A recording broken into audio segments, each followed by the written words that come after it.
Assalamu alaikum students. Today we will learn about the topics cultural shock and cultural lag. सबसे पहले हम cultural shock को समझने की कोशिश करते हैं। कल्चरल शॉक उस हैरत, उलझन या परेशानी को कहते हैं जो किसी शख्स को उस वक्त महसूस होती है जब वो किसी ऐसे माहौल या मुल्क में जाता है जहाँ की ज़बान, रस्म व रिवाज, रहन सहन और अंदाज़ ज़िंदगी उसके अपने कल्चर से मुख्तलिफ होती है। इसको एग्जाम्पल से समझने की कोशिश करते हैं। अगर कोई पाकिस्तान का कोई शख्स पहली बार जापान जाता है या फिर किसी भी अदर कंट्री में जाता है तो वहाँ का खाना, बोल चाल, लोगों का रवैया उसके लिए बहुत मुख्तलिफ हो सकता है। शुरू में वो परेशानी या तन्हा महसूस कर सकता है। उसी को हम कहते हैं कल्चरल शॉक।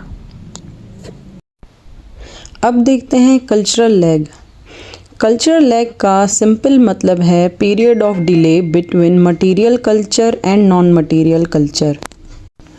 कल्चरल लैग उस वक्त वाक़या होती है जब मटेरियल कल्चर जैसे न्यू टेक्नोलॉजी और इनोवेशंस में तब्दीलियां तेज़ी से बढ़ती हैं, मगर नॉन मटेरियल कल्चर जैसे वैल्यूज़, नॉर्म्स उन न्यू टेक्नोलॉजीज़ को एडॉप्ट करने में टाइम लगाता है, जिसके नतीजे में सोसाइटी में एक गैप आ जाती है।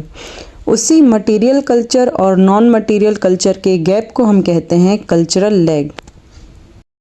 कल्चरल लैग को हम एग्जाम्पल से समझने की कोशिश करते हैं। जैसे सोशल मीडिया का आ जाना एक टेक्नोलॉजी है, लेकिन उसके आदाब, उसका सही इस्तेमाल, प्राइवेसी से मुतल्लिक कवानीन बनाने में जो वक्त लगता है, उसी को हम कहते हैं कल्चरल लैग। आई होप आपको आज के टॉपिक का कॉन्सेप्ट क्लियर हो गया होगा। मिलते हैं फिर किसी न्यू टॉपिक के साथ। तब तक के लिए अल्लाह हाफिज़।